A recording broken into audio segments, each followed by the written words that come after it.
Rob Dauster here. I got Jeff Goodman with me. Hell no. John Fink. Are we still live? Field of 68 till I die. I'm sorry, man. I blacked out. Randolph Children. DJ Khaled, you know the big DJ Khaled guy? Hands thrown up and in. Goodman needs to be fired all the time. Josh Pastner. You're going to beat people straight up. You know the deal. Drink responsibly tonight. I'll be drinking with you. Jarrell McNeil. From the bluest of the blue bloods to the smallest of the mid-majors. This is Field of 68 After Dark. Hello and welcome to the Wednesday evening edition of the Field of 68 After Dark. There is nothing better than jumping on these live streams to do these shows while I have to sweat out the end of a rivalry game between UConn and Providence. There is less than 4 minutes left. It is 63-57, the Huskies lead. We're going to get into all that. We're going to have a long conversation about this win and about UConn and about whether or not they actually are the best team in college basketball. We also have to talk about Purdue and Kentucky, who lost at home to McCall's Florida Gators, 94-91 in overtime. Nobody fouled up three. It was great. I loved it. I thought it was the right decision. I'm going to tell you why. It's always the correct decision to not foul up three, and I'm probably going to get yelled at by Coach Matt McCall here. Could not disagree more. Not disagree more. We'll have that conversation here in a minute. By the end of it, you're going to agree with me. But we got to start with Purdue. We got to start with their overtime win over Northwestern. We got to start with a 105-96, absolutely bonkers game. Boo Booey goes nuts again. Zach Edey goes nuts again. Lance Jones has 26 points. And Chris Collins, certified Duke guy, according to John Henson, goes ballistic at the end. Had one of the best ejections I've ever seen in my entire life. I was giving him a standing ovation, guys. I was standing there saying, this is incredible theater. Let's go. Rob, he was firing up the crowd. He walked on the court. He planned that, guys. He made the decision at the end of the game. He was like, I'm going to get tossed, and this is going to be electric. Go ahead, John. Have you ever seen a visiting coach get ejected and try to hype the crowd up? What does he think? I've never seen that. Usually when you get ejected and you're a visitor, you just like, why are you putting your head? It almost was like, all right, this is my moment. I've seen this before on TV. Whoa, time out. You're not a Northwestern, so you can't do that. It just, we can move on, but that was confusing to me. Let's call it that. No, it was great. McCall, give me your best getting run out of a game story. Have you ever had anything like that? Have you ever started firing up the opposing fan? Never. I mean, I've punched a sign one time leaving the gym. I've done other things like that, just upset and frustrated with the refs. But look, at the end of the day, he earned that. The free throw margin was 46-8, and that's why he was so frustrated. It was 46-8. That end of the day, you can talk about the two calls at the end of the game that went against them. He was frustrated with that, and he knew exactly what the free throw margin was in the game, and that's just too large of a discrepancy. And the craziest part of it was he mad at Matt Painter? Was he trying to shake his hand? Because he was pointing at him, and then he went over and shook his hand. And no, you know what it was, Matt? You know what it was? Have you guys ever seen? There was a lot to process there. There was a lot going on. There was a lot to process. What was that Dave Chappelle movie where he worked at like a burger restaurant? Right, and the dude gets fired from the burger restaurant, and he grabs the microphone. It was I can't remember the name of the movie, but he's like, "F you, you're cool. F you, I'm out." That's exactly what. For sure. Like F you. Oh, Matt Painter. Yeah, you're cool, man. You're cool. We got you. He dapped up, gave Zach Edey a hug, for sure, and then rolled out, fired up the field. It was amazing. He shook. He went to the other players and and gave Edey a hug, like. Exactly what happened. Like that discrepancy, like that's absurd. Like when you look at that number of foul shots that Purdue shot, and I get it, the points in the paint and Zach Edey posting up, and I get all that, but that discrepancy is insane. That is insane. 46-8. I would push back to say, Matt, that I was watching their strategy because Purdue struggles with them. So I was watching to see what Northwestern did. it's tough because all they were doing was just running whoever Zach Edey's guarding, they were running them off screens and they were getting wide open threes, floaters. So there was no need for them. There wasn't really a free throw discrepancy because they weren't attacking. Like, that's how they were beating them. Zach Edey stepping back. They had Barry and Bowie running off screens. So definitely it's discrepancy that shouldn't be there. But their strategy was to put Edey in pick and rolls and have him play soft and make shots, which almost worked again.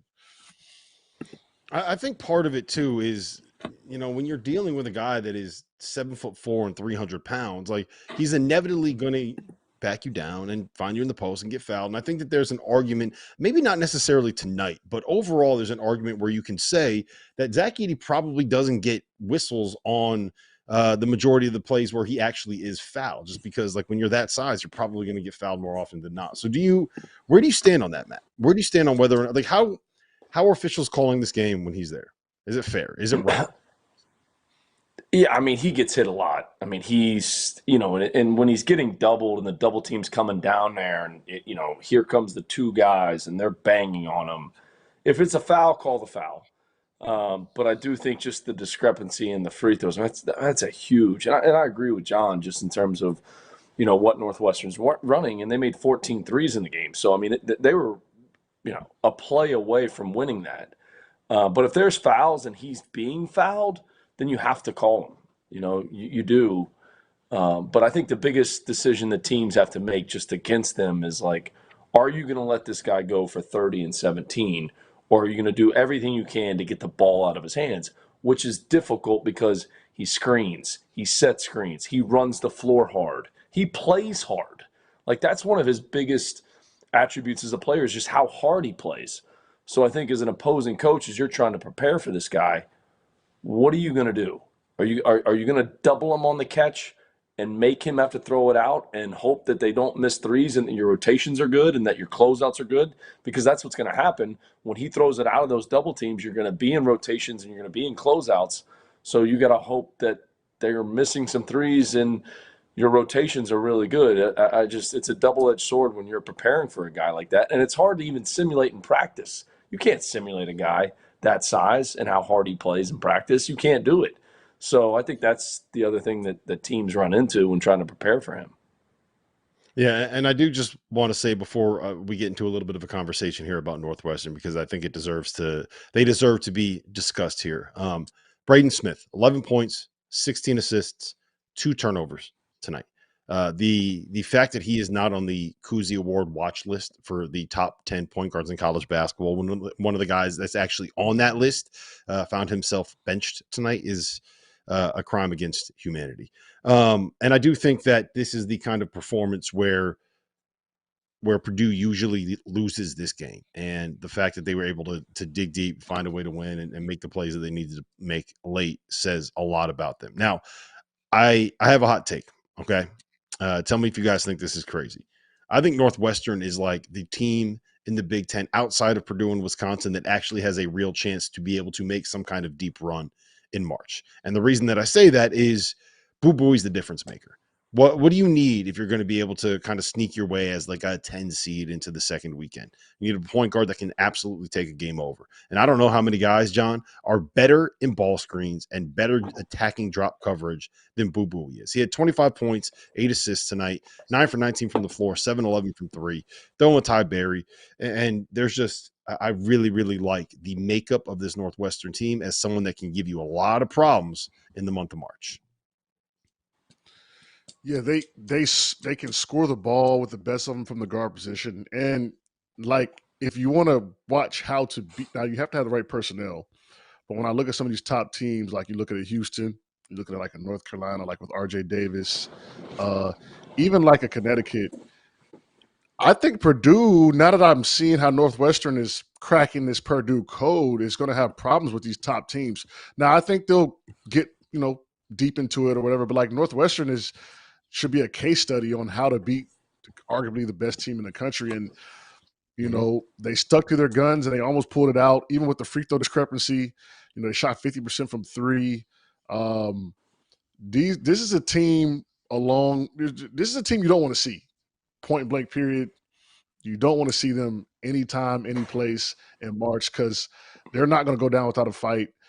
And their coach as well, man, he's a fighter and he knows that, not necessarily his job's in balance, but he knows that he needs to get them on track. And you can tell by the fire and the passion he coaches with. And so this is a team that I love watching personally, but also I don't think anybody wants to see them early, especially those higher ranked teams because they're a scary team to come against in the early rounds. Mm-hmm. All right, McCall, I got to go to you first on this one. Okay, you know why I got to go to you first on this one. Kentucky played at home tonight. They played in Rupp Arena. They played against a team that badly needed themselves a win to get themselves back in the NCAA tournament picture, and that was the Florida Gators.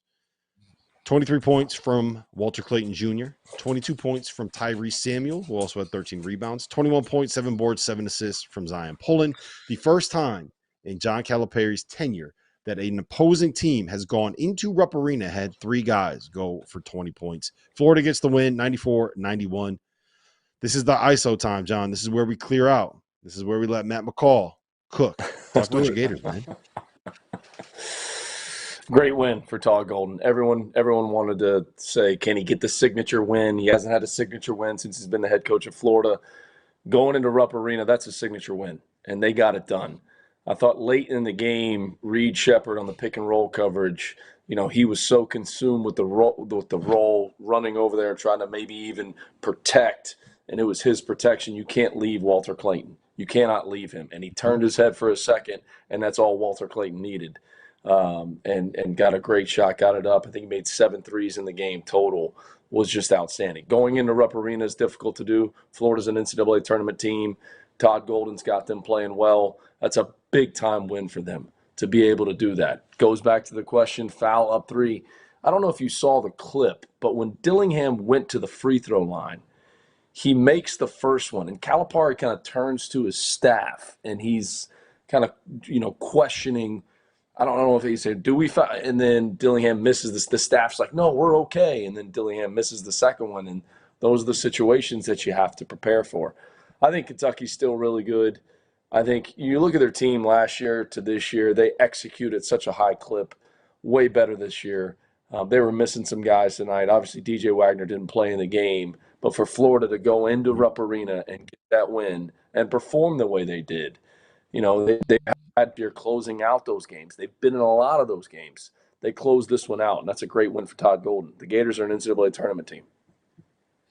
They were one of the teams that was kind of right on the bubble when we did Fielding the 68 on Monday night, and I'm sure they were the last team in. Yeah, the last team in. So they're right there on the cut line when it comes to teams getting into the NCAA tournament. Obviously, going on the road and picking up a win at Kentucky is a big deal.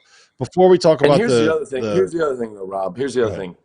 When you win a game on the road, if you beat a team on the road, and then you turn around and you play them at home, and John knows this, human nature creeps in. Hey, we're going to be fine. We'll beat these guys. We beat them at their place in front of a sold-out crowd, and we'll turn around. We'll be fine when we play them at home. That fighting human nature in terms of that is a challenge, especially for a young team that was down a couple players.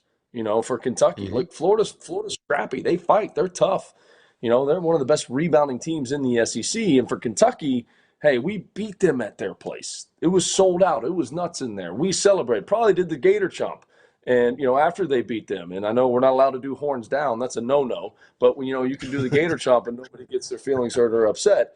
So Kentucky's going home to play that game. They're like, hey, we already beat these guys. We'll be fine. And Florida took full advantage because that human nature piece, once you beat a team at home or once you beat a team on the road, you turn around, you got them in your building with a young team, you think you're going to be fine. Yep. All right. Before we get into Kentucky here, I do want to ask you guys about the fouling up 3 thing. All right. Here's my pitch. We are not on either of those benches. You're not coaching in Kentucky. Henson, you're not playing for Kentucky. I am not on Kentucky's roster right now. I'm not on their coaching staff. We are observers. We are fans. We are here to experience the wonderful moments that come with the end of college basketball games. And you know what we got tonight? We got Walter Clayton Jr. not getting fouled when he was down 3, throwing a pump fake, watching Reed Sheppard go flying by and burying a 3 to force overtime, which was the highlight and probably the best outside of Chris Collins, the best moment in college basketball tonight, on a night where we have the number 1 team in the country playing a thriller, the number 2 team in the country playing an overtime game, the number 10 team in the country losing at home. That was the best moment of the night. Never foul up 3. Never root for someone to foul up 3, because it takes away those awesome moments at the end of the game that we remember. Did I convince you, McCall? Are we there? Henson, did I convince you? I get it as a fan. I get it as a fan. As a fan, I want you to try to win the game, so that's going to piss me off, honestly. So, I'm going to be mad. Like, hey, what are we doing here? You know what I'm saying? Like, foul them. Like, you want to win, don't you? Like, that would irk me. But every coach strategy different. I think fouling, just percentage-wise, you got to make a whole nother trip. They could miss. There's a lot more variation that could happen by fouling. So, I think they should have probably fouled in hindsight. But here's the thing, too, that Calipari in that situation, right? He's not trying to jinx his shooter.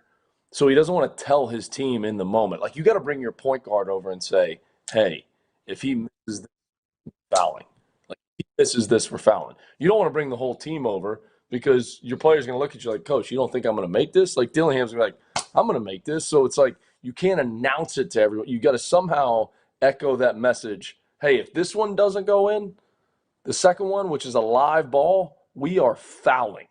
It's kind of this double-edged sword. That's a good point, because Coach Williams was very, very superstitious with the free throws. Like, if he wanted to sub you out, he wouldn't even look down the bench until you shot your second free throw. Then he'd grab someone. Or, like you said, if he had something to say or something that could potentially throw you off because he's maybe anticipate, he's going to let it go. So that's a good point. Henson, I wouldn't even send the guy to the table until they handed him the second one, because I didn't want him thinking, oh, man, I'm coming out of the game. So before I would send him to the table once the referee threw him the ball for the second free throw, because I didn't want him being messed up. Like, no, you got to make this. Focus on shooting the free throw. That's what he would All right, come listen, to we you gotta come in. And then you run over. We gotta get to break. One of the beautiful things about college basketball, we just had the number 1 team in the country go down, and now we're going to the pit, Boise State and New Mexico. When we come back, I gotta ask these guys about Kentucky's defense. As you guys know by now, we've partnered with BetMGM this season. We'll be using BetMGM lines to make all of our picks, and we'll have special offers for the listeners and the viewers of the Field of 68 each and every week of the college basketball season. We have a special offer that will be available starting on Tuesday, January 9th and running through Monday, February 12th, the morning after Super Bowl 58. If you haven't signed up for BetMGM yet, in honor of the big game, you can use the bonus code FIELD158 and you'll get $158 in free bets on your first wager with BetMGM, regardless of whether or not you win that first bet. Here's how you make it work.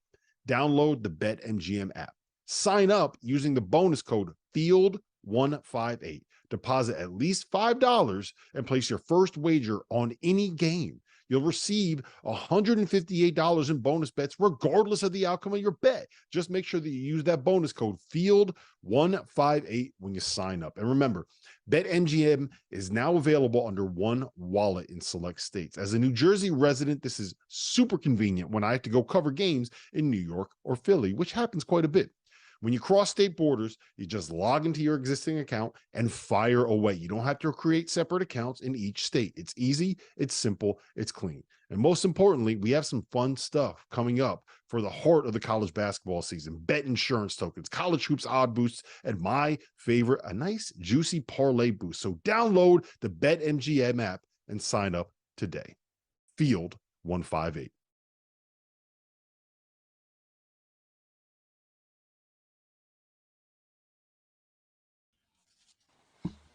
It's final, guys. It's final. the number one team in the country. He's still the number one team in the country. UConn beats Providence 74-65. And I promise we're going to talk about that. I got a lot of thoughts on that game. Before we get into that, though, I want to just kind of circle back and wrap up this conversation about Kentucky, because the defense that we're seeing out of them after they went on the road, they go to Arkansas, and I know Arkansas is kind of messed up right now, but they go to Arkansas and they win a game with their defense where they missed 15 of their first 16 shots. They come home and Florida puts up 94 on them, right? I know it was in overtime, but Florida puts up 94 on them. I'm going to hit you guys with some stats. There are only two teams in college basketball that have been outside the top 30. I'm sorry, three teams in college basketball that have been outside the top 35 in KenPom adjusted defensive efficiency on the day that the NCAA tournament has started and won the national title. It was Baylor in 2021. That was a weird kind of thing. Remember, they missed 3 weeks with COVID suspensions, and they went from being a great defensive team to looking like they were completely out of shape for 3 weeks before they figured things out again. It was Duke in 2015, who was terrible defensively in late January and completely figured things out and ended up as like a top 10 defense in the sport after they won the national title. Sorry to rub that in your face, John. And then in 2009, Psycho T's team. And we all know Psycho T was not about getting stops. He was about getting buckets. So that one is kind of understandable. Kentucky right now, is 75th efficiency. John, you are go-to defensive expert on this show. Yeah. How worried are you about Kentucky on that end? Go ahead. I'm really worried because if you think about those teams, like think about the dudes that was on that other end of the court. Like there were some dudes. Like you can go T. Hans's team. I mean, you can go the Duke team, right? Like even Baylor. Like yeah, they finished stronger defensively, but like I mean, they could smoke you out of the gym if you let them. Defense wouldn't have mattered, like Alabama did tonight. Yeah, the defense needs to get better, and they don't have to be a great defensive team, but I don't see them. I don't see enough talent to overcome that. Like those three teams you named, you know, the three teams you named were, you know, they had some. I mean, they had lottery picks and top 10 guys, and I don't know. I mean, Kentucky has that talent. I guess Reed Shepherd and Dillingham are lottery picks, but they have to figure it out. Communication, which is the toughest thing with a young team. Even when I was young, and even in the NBA, like talking and just assignments, that helps everything. So they've got to figure it out if they want to have a chance to really win at a high level. Like tonight, I mean, they were, I mean, up times in games where they just got a couple stops. We knew what they could do offensively. They would have blown this thing open, and they just couldn't do it. And you know, came back to bite them. Florida wins in overtime. Yeah, McCall, go ahead. Yeah, I think they had, I thought there was two plays late in the game. I thought the blown pick and roll coverage when Florida hits a three to tie it. Reed Shepherd just turns his head and, he loses sight of his man. I mean, that's essentially a blown pick and roll coverage. The other one late in the game when it's a 2-point game and, Florida's guard turns it down at the top of the key. That's a blown pick and roll coverage. Like those little things, like you can't blow pick and roll coverages when the game's on the line. Like you have to be locked in on your assignment. If you're forcing him to his weak hand in the middle of the floor, he's got to go to his weak hand. And the front court player and the guard, they have to be on the same page to force him there. Reed Shepherd, you can't lose sight of your man. I mean, I know Clayton ball faked and got the open three, but he should have never even gotten that catch with how he was playing. I think their lack of depth in this game really showed. Cal can't hold those guys accountable. I mean, Reed Shepherd played 45 minutes. That's a lot of minutes for a freshman guard in an SEC game when they just played on Saturday. So I think that plays a factor, but I think tightening up those defensive assignments, especially late in games. How are we guarding a middle ball screen? Where's the protection coming from if the ball screen's being set on the side of the floor? Where's the protection coming from if it's in the middle of the floor? Is there a double side? Is it a single side? Things like that. They just have to clean that up. Because I do think offensively they're executing. When you watch them, I don't know if I've ever, and I scouted against them for a number of years when I was an assistant coach at Florida. I don't think I've ever seen Cal run as many sets as he does. They're executing, and the ball's being flown up the floor, and they're sharing the ball. They just have to tighten up their defense, and I think it's just a few blown pick and roll coverages that they've got to get corrected. Know where the protection is coming from in ball screens, whether it's in the middle of the floor or on the wing. Yeah, well, the majority of the lineup that played the majority of the minutes tonight, freshman Reed Shepard, freshman Ungana Onyeso, and freshman Reed Dillingham were all on the floor. There's a reason why people say the best thing about freshmen is they become sophomores. So, yeah, I think that has a part to play in that conversation as well. Let's move. UConn, top dogs, number one team in the country. They host Providence, who came off of that big Ed Cooley reunion game. I don't know if reunion is the right word, but what we kind of expected was one of the most emotional games you were going to see for Providence, and turn around and go on the road to the number one team in the country and played pretty damn tough, man. It's kind of frustrating to think what this Providence team could have been if Bryce Hopkins didn't get hurt. They are a lot of fun. There's a lot of talent. There are a lot of dogs on that roster. Henson, UConn. Didn't really have Klingon for most of the game. He finished with 7 points, 3 boards, and 4 fouls. He kind of got worked a little bit by Josh Aduro. What do you make of UConn? What do you make of this performance? What do you make of this win? First of all, Josh Aduro's nice. So, no discredit to him, dog. He's cold. I watching him play, I'm like, all right, he's got game. But UConn is trucking along. They're getting better as the season goes on, and the Providence is not by any means a slouch win. I don't care who they have. They play hard. They've got Carter kind of running the ship, and they feed off his energy, his defensive presence, the way he attacks. And UConn just mowed him down today. It was going to be a tough game. I didn't think it was going to be a blowout, and they won by 9 points. And, it was a little closer than what the score indicates, but UConn looks like the team to beat right now, and they're only getting better. They're getting healthier. They only had 7 assists on 22 shots today, which is kind of unusual. But this is a team that they're primed and ready. So I think over the next 10 games now, we'll see them continue to play well, and it's going to be fun to see in the tournament if they can repeat, because they're right up there, with my guy McCall's Gators to have a chance to do it. Yeah, I think that it's something where that's to me that seems like it's going to be one of the more interesting storylines as we head into March. I think this is the team that's had the best chance to. We're on this show from now on. We're just going to call it pulling a McCall, because they had Joakim Noah, they had Al Horford, they had Corey Brewer, they had Billy Donovan, they had like 6 or 7 pros on the team. But we all know Torian Green, Lee Humphrey. Don't forget Torian Green, Lee Humphrey. They had dudes up and down that lineup. Don't forget those dudes. So, okay. But the reason why that team went back to back, you're talking about the 3 guys that were Matt lottery McCall picks. was on that bench.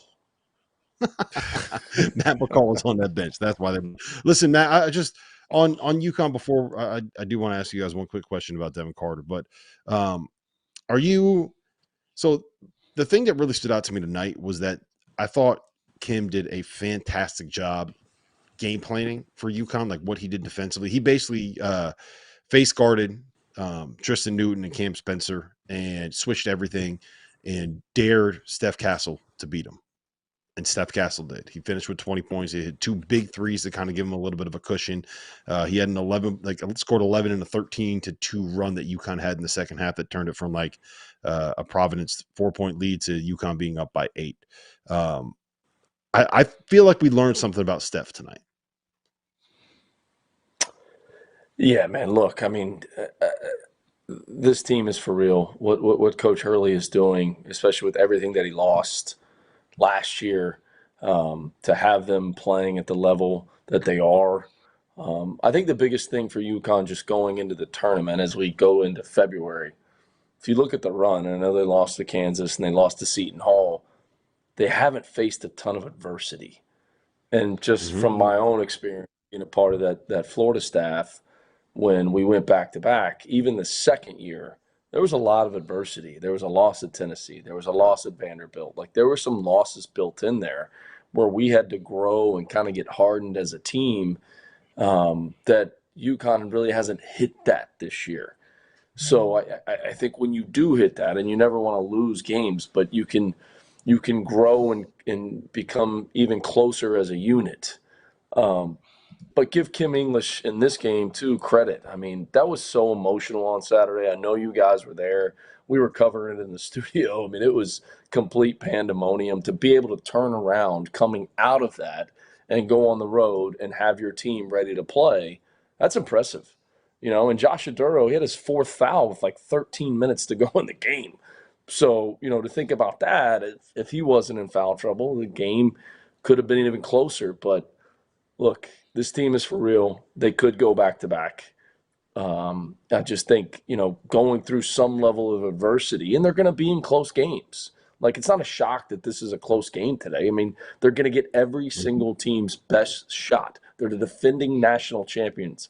So they're going to be in these tight games, and finding ways to win is the biggest key.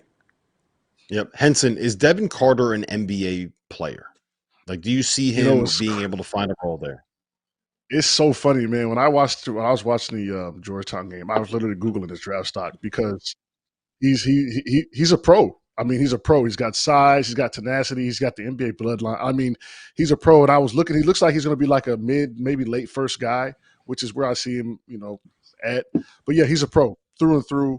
Wing guards that can play. Can I give you a comp? I got a comp, yeah. And I'm loath to give Goodman credit, but I think this is a really good comparison that Goodman came up with. Bruce Brown. Yeah. Oh. Bruce Brown is a perfect comp for him, but I would think he's different in a sense, like he brings a little more defensively than Bruce Brown, which could help him even more at the next level. So I love that comp. Mm-hmm. All right, listen, we have a lot more to get to. It was a loaded Wednesday night slate in the world of college basketball. We got to talk about Alabama. We got to talk about Auburn and what in the world is going on down in Memphis, Tennessee. Big news, guys. I am thrilled to announce that we have partnered with Autograph, a company founded by the GOAT himself, Tom Brady. The Autograph fandom app gives you access to the best college hoops content, fan contests, and exclusive rewards like discounted tickets, all for doing the things that diehard fans like you already do, following your favorite team in the news and listening to podcasts just like this one. When Tom, and yes, I am calling him Tom, we're on a first-name basis these days, co-founded Autograph, he had one mission in mind: change the fan experience for the better.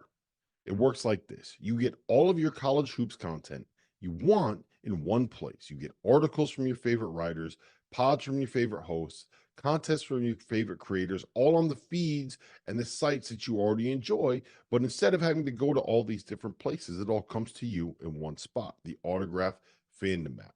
But here's the best part. The more content that you consume, the higher you rank in the app. As you consider to level up in status on the app, you can unlock unique rewards curated exclusively for you.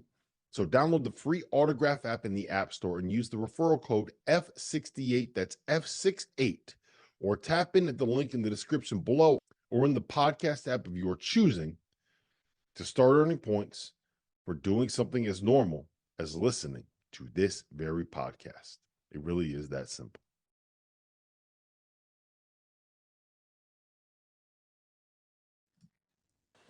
Welcome back to the Field of 68 After Dark. We are live Wednesday night, Sirius XM Channel 84, and we are over streaming on Stadium. My name is Rob Dauster. That is Coach Matt McCall. That is John Henson, our defensive analyst here on the Field of 68. I'm giving you that moniker, John. You are our defensive expert. I'll take it. All right, we gotta head down to the great state of Alabama. We got to talk about the Crimson Tide. Contrary to popular opinion, I don't give a piss about nothing but the Tide, and they came back from looking down at the half, 58 points in the second half. They lit them up. McCall, talk to me about this team. Mark Sears, how come no one's talking about him? We talk about Dalton Connect, we talk about Antonio Reeves, we talk about Wade Taylor. Your boy Mark Sears having just as good a season down there. Yeah, you heard me use the term, that team has been hardened, right? They've been calloused. They've been through things. The non-league schedule that Nate Oates put together for this Alabama team is the reason why this team is performing the way they are. They went through some stuff. They went through adversity. They lost games. They lost several games in the non-league. And everyone's going, what's wrong with Alabama? There's nothing wrong with Alabama. going through that has helped them. That's why they're the cream of the crop of the SEC. I think when you look at the SEC, I think there's 3 or 4 teams that are at the top, and they're definitely in that category. It is impressive. It's impressive what they're doing. And credit Nate Oates. I mean, that non-league schedule, there's not a lot of coaches in the country that would play that non-league schedule, and he put it together. And he said it to us last week, 1 week ago today, when they knocked off Auburn at home. He said it. It's prepared his team. It's the reason that they're playing the way they are. So kudos to him, and that team's for real. And they could win this league. They could win an SEC championship, no question about it. And nobody wants to see that team in the tournament. Henson, we need to riot.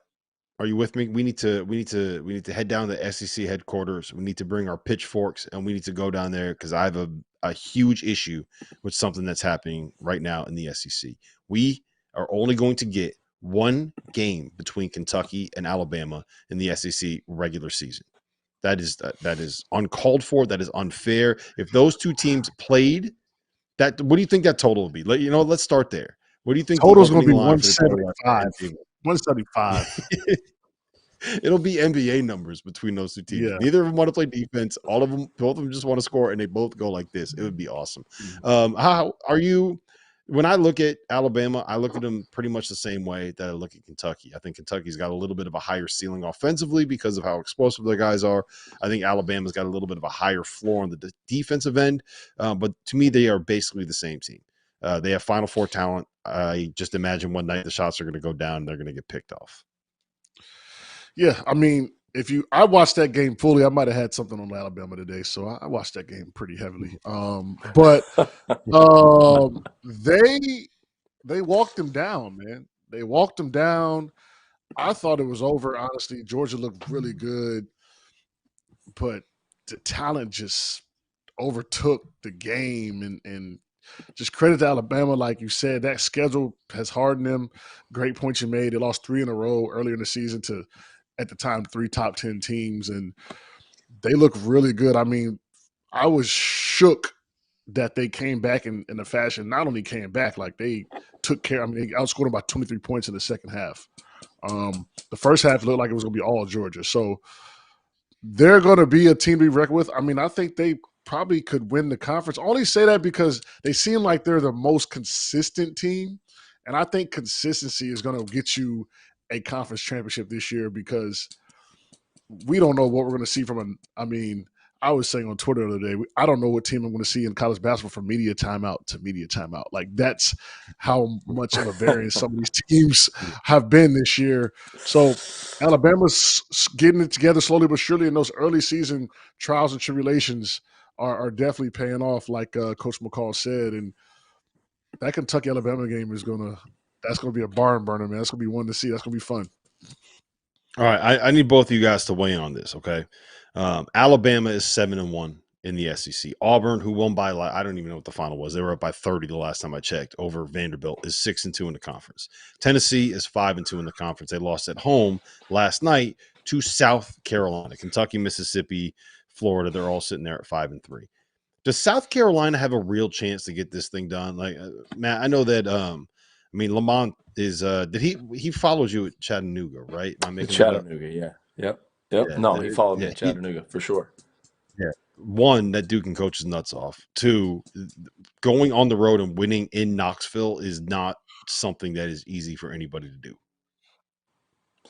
Nobody wins there, right? I mean, you brought up our back-to-back national championship teams. We went over in there with those teams. Like, it's hard to win in Thompson Bowling Arena. Like, it doesn't happen. The job that Lamont is doing is spectacular. When he took the job, with everything that he did and the time that he spent at Chattanooga and how good that team was that went to the tournament with David Jean-Baptiste and the shot that he made, you're like, oh, man, is that the right job for Coach Paris? Should he go to South Carolina? They haven't had a ton of success.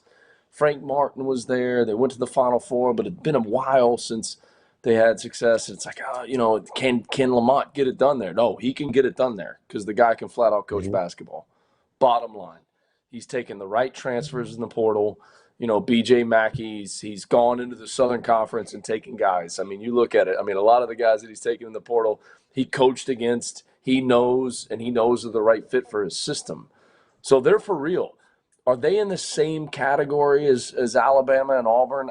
I think Alabama and Auburn are on a different category in terms of the SEC. I think South Carolina's right there.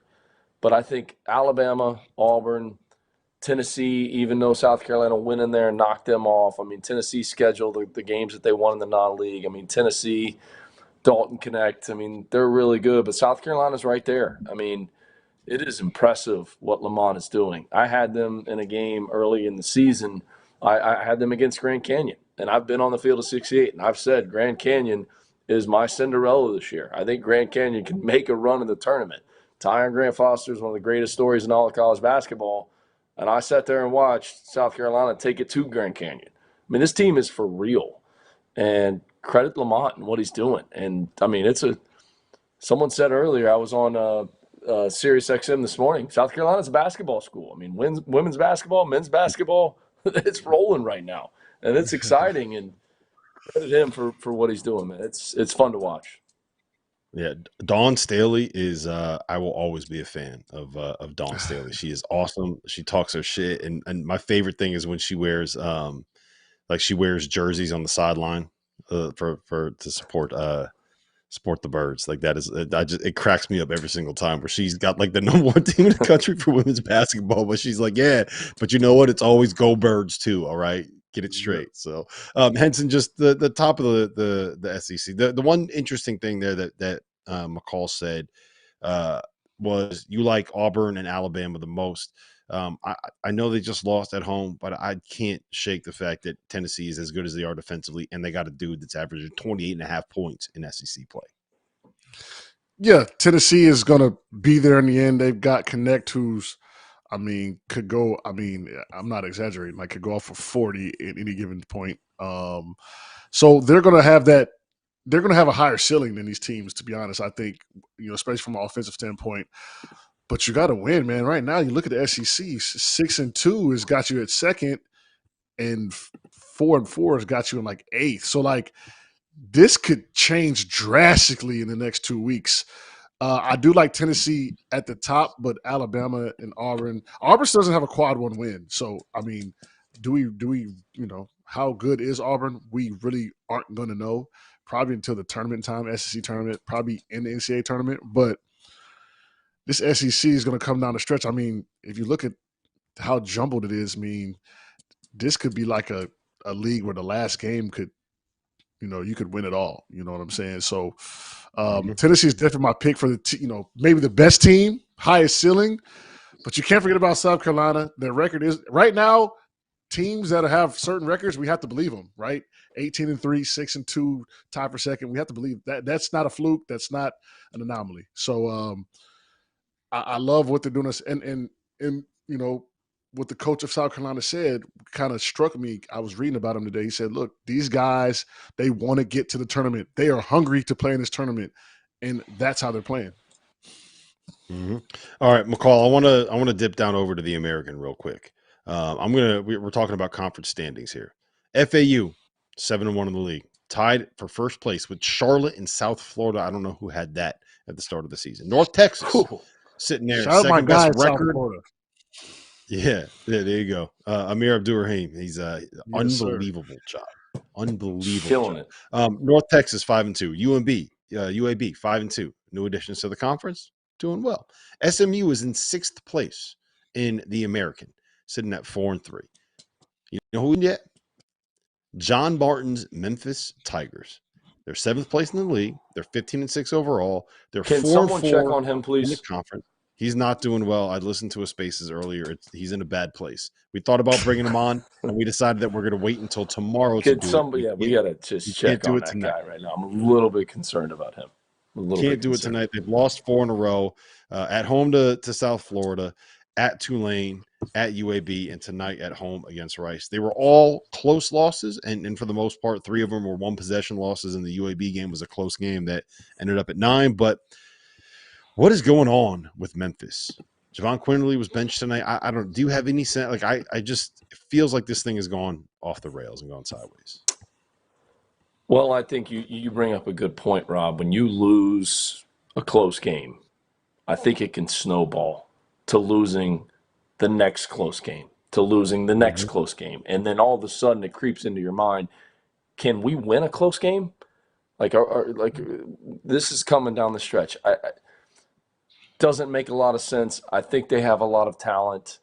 But once you get in those battles and you lose a couple, it can become this snowball effect. And the mental factor plays a part of, can we really win a close game? And I think that they're dealing with a little bit of that right now. And they need an off week. That's what they need. They need an off week. They need to figure some things out. They got to get back to practice. They need to go in the locker room and get things off their chest and talk it out. And they need an off week. That's the biggest thing that Memphis needs right now, in my opinion, is, some time off to practice, some time off to have some heart-to-heart, hard conversations in the locker room to get back to playing at the level that they're capable of, that we've seen. We know how good they are. We know how talented they are, but they're not playing up to that right now. And, I don't know when their off week's coming, but they need that. Yeah, they play Saturday at home against Wichita State. They're at Temple next week. They get Tulane at home. They don't have an off week, McCall, until the last week of the regular season, heading into a road game at FAU. I'm going to simplify it. I've been there. I've lost games. They've let go of the rope. Plain and simple. They've let go of the rope. Some teams you've been on, that's what happens. Some teams get stronger. They have faltered. I think it also has to do with Naquan Tomlin coming in and getting 20 minutes. Like, there's stuff that's going on there that there's something internally going on that's making them play like they're playing, and we don't know what it is. But they have effectively let go of the rope, and I think it's only going to get worse from here. Yeah, it's not a good spot. They got to find a way to turn this thing around. And I will give Penny credit. When he had Amani Bates, he found a way to turn that thing around after they lost 4 in a row, and it looked really bad. And he got an 8 seed that year when it was Jalen Durant. Go ahead, John. You grind all summer with these guys. You grind and you grow and you grow together. And then you have a player come in like Tomlin, doesn't do anything and gets playing time. That affects a team's psyche. I don't care what you say. So it's some stuff going on, for sure. Yeah. I will say this. I am on the Penny bandwagon as a coach. I think that he has done a terrific job in the 5 seasons that he has been there. I don't think he gets enough credit for being able to figure things out and kind of change what he wants to do and how he wants to play. This year has gone sideways. I think that he can still find a way to figure it out. And if they win both of those games against FAU with what they've had, the Michigan neutral, Arkansas neutral, at VCU, at Texas A&M, Clemson at home, Virginia at home, SMU at home, they've done enough right now to keep themselves in the mix if they can win the 2 games against FAU. But that at this point is a big if. I don't know if they could take another bad loss. Listen, we got to get to a break. On the other side, we have a lot more that we have to get to in the world of college basketball. Baylor on the road beat UCF. It's a lot of fun games. What's going on, guys? Before we get back to the show, I need to let you all know about the Field of 68 Daily, an all-encompassing college basketball newsletter that arrives in your inbox, you guessed it, daily. For less than $1 a week, you'll wake up every morning to more than 1,500 words detailing everything that you need to know to stay up to date on the world of college basketball. From the notable mid-major upsets to the stars that are out injured to the breakout performances that only our team of college basketball junkies watched. The Daily is edited and produced by Mike Miller, who spent more than 2 decades running NBC's digital written content, and is subscribed by more than half of the Division I coaching staffs, the biggest names in college basketball media, and the agents that work as power brokers in the sport. For just $50 for the year, you get access to the same information that the insiders get. And before we get you back to your regularly scheduled Field of 68 content, let me tell you guys about the Field of 68 merch store. Head over to field68.shop for officially branded Field of 68 apparel. Whether you're supporting your favorite team in the student section or from the couch, there is no better way to gear up than the latest from the Field of 68. The best thing I can say about our merch is the quality of the product. Anyone that has ever worn a t-shirt knows how frustrating it is when the neck gets all stretched out and the bottom of the shirt starts looking like the bottom of bell-bottom jeans. And there's nothing worse than a hoodie that loses its snugness that makes it such a perfect way to stay warm during the cold winter weather. Whether you're shopping for yourself or for the college basketball fan in your life, everything you need is at the Field of 68.shop. Welcome back to the Wednesday evening edition of the Field of 68 After Dark. Guys, we have covered a lot of ground tonight. If you are just tuning in right now, scroll back, man. We talked about a thrilling Purdue overtime win, one of the greatest ejections you're ever going to see at the hands of Chris Collins. Matt McCall's Gators going into Rupp and getting an overtime win. I convinced both of these guys to be on the don't foul up 3 bandwagon, and number one, UConn survived against Providence. We got into the SEC. We talked some Big 12 stuff. It's been a fun night. Memphis right now is probably going to be right there on the bubble when we do fielding the 68 on Friday. They were a 9 seed heading into today. There were a couple of other bubble teams that were in action tonight. But before we get into that, Baylor on the road at UCF won a game that kind of had to win ugly, guys. And I think that's been one of the concerns about Baylor this season is you got to find a way they got to win games ugly sometimes. And I don't know if people necessarily trust them to be able to win games ugly. The entire conversation in the Big 12, can Kansas find a way to come back? Is Houston real? Are we forgetting about Baylor, McCall? Yeah, Scott Drew was, coming out of their last game was pretty critical of his team, just in terms of, we want to win a close game. We want to win a close game. They lose to Kansas State by 2 possessions. They lose at Texas by 1 possession. They lose to TCU in overtime by 1 possession.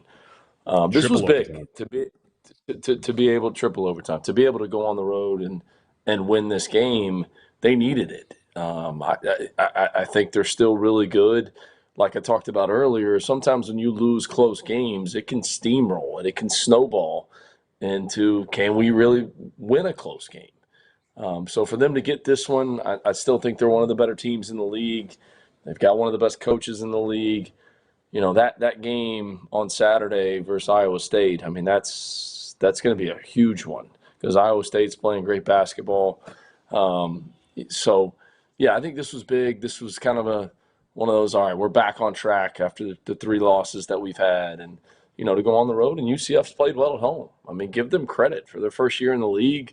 Nobody, I can guarantee you that Coach Dawkins was on Jeff Goodman's hot seat. Guaranteed. Don't know for sure, but I guarantee Goodman put him on there. And UCF is playing well, especially playing well at home. Yeah, look, you mentioned Baylor and Iowa State playing on Saturday. Here's the wildest thing about that, and I got to do a promo for what we're doing on Saturday. Tennessee is playing at Kentucky, top 10 matchup. Houston is playing at Kansas, top 10 matchup. Duke is playing at North Carolina. We know who Henson's going to be rooting for there. Another top 10 matchup. I am going to be in Lexington. Goodman is going to be in Lawrence. Tyler Hansbrough is going to be in Chapel Hill, and we are going to have all 3 of us, plus John Martin, if he sobers up from this devastation of a Memphis loss, will be hosting the show. First weekend without college football. We have 4 top 10 matchups in total. It's going to be unbelievable. Iowa State's playing Baylor, number 18 against number 12, and that's not even like a top 5 game of the day on Saturday. It's going to be unbelievable. I can't wait. Tune in Saturday night. I think it's going to be one of the cooler things that we have done here on this show. Sorry for that. Henson, go ahead. You got any thoughts on Baylor? I McCall kind of hit it on the head with them, but I mean, call me crazy, but I think right about the end of the Big 12 season, these teams will be burnt out. I mean, I agree. Think about the schedule. Like they are going to be mentally fried. Like Baylor lost 3 in a row. They got to go to UCF. I mean, they had to fight and claw back. Langston Love gets 24 off the bench. They go 7-0 run. UCF was only down 94 seconds of this game. Now you got to go to Iowa State. I mean, I feel like there's going to be a lot of Big 12 teams going down in the first weekend. It's such a mental grind. They got Iowa State, then they got Texas Tech, then Kansas, then Oklahoma. Like, oh, by the way, then we got to go to West Virginia. Then it'd be like, and then Houston, then TCU. Then they got Kansas. I agree. Like they're in trouble. They are beating each other up. They are beating each other up. I am with John. The Big 12 teams are going to sputter out at the end of the year. So, if you look at their schedule, if they didn't get this win, this could have got ugly. I mean, they could have lost 5 or 6, 7 in a row. So it's I feel bad for the Big 12. ACC, talk all you want, but look, every once in a while we get to throw a Notre Dame in there, you know what I'm saying? Boston College in there once in a while. Like there is no Boston College or Notre Dame. I mean, Louisville. Throw Baylor has Louisville to in there. finish the last 10 Throw games with like Louisville. what? Louisville. Yeah. Get a nice little Louisville run. Like Baylor has to play top 10 top 30 teams for the next 2 weeks.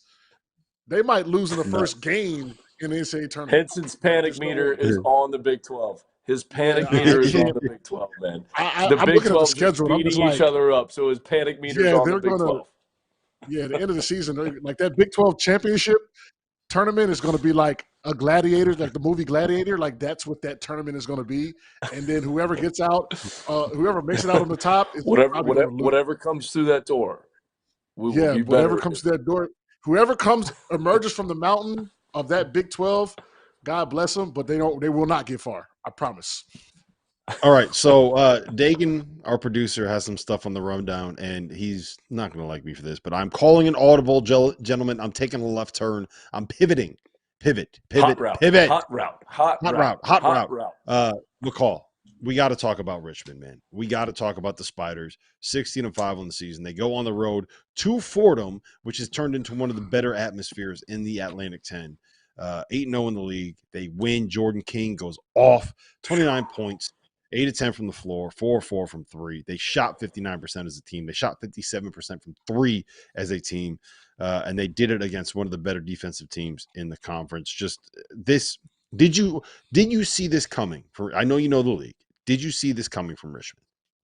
No, I didn't, because I think Chris Mooney's done an unbelievable job just evaluating talent and taking the right transfers. I mean, that's what he does. Nobody saw this coming from Jordan King. He's playing like one of the best guards in the Atlantic 10. He may be the best guard in the Atlantic 10. We talk about Deron Holmes from Dayton as the best player in the Atlantic 10. This guy's got to be in the category. And you're talking about a guy that came from the Southern Conference at ETSU, wasn't on anyone's radar. I'm sure he was highly recruited, but Mooney speaks to his character. He talks about the first conversation he ever had with him. He knew he was the right fit, and he is flourishing in Mooney's system. Here's the other thing, and this is why I have such great respect for Coach Mooney, is he's adjusted how he's playing. He's running more ball screens. He still has his Princeton offense in there, but he's not just this coach that said, this is the only way we're going to do things. We're only going to run the Princeton. No, he's adjusted to his personnel, and it's paying dividends. I mean, they put on a defensive clinic against Dayton. I mean, Dayton scored 15 points in the first half on Saturday. 15. And Dayton's a good offensive team. Anthony Grant's doing an unbelievable job. Richmond's for real. They're finally healthy. They weren't healthy in the non-league. They're finally clicking, and Jordan King is that dude. I mean, you watch him play. He makes tough shots. He takes tough shots. He is that guy. And think about this, Henson. Neil Quinn, starting center, leads them in assists. Yep. All right. Listen, Henson, you got 10 seconds. Give me a toast of the night in college basketball tonight. This may not seem like much, but Pittsburgh, by winning tonight, kind of staved off being in the dungeon of the ACC. High-level win, beating a good Wake Forest team. Cheers to them. Toast Cheers. tonight. McCall, I know where your toast is going. Go ahead. Give me the Spiders. Give me the Spiders. I'm taking Richmond. Give me the Spiders. All right. Then I will take your Florida Gators. Chomp, chomp, chomp. Walter Clayton, game-winning 3. Listen, this has been the Field of 68 After Dark. For John Henson, for Matt McCall, for our producer, Dagan Hughes. My name is Rob Dauster. We'll see you on Last Call.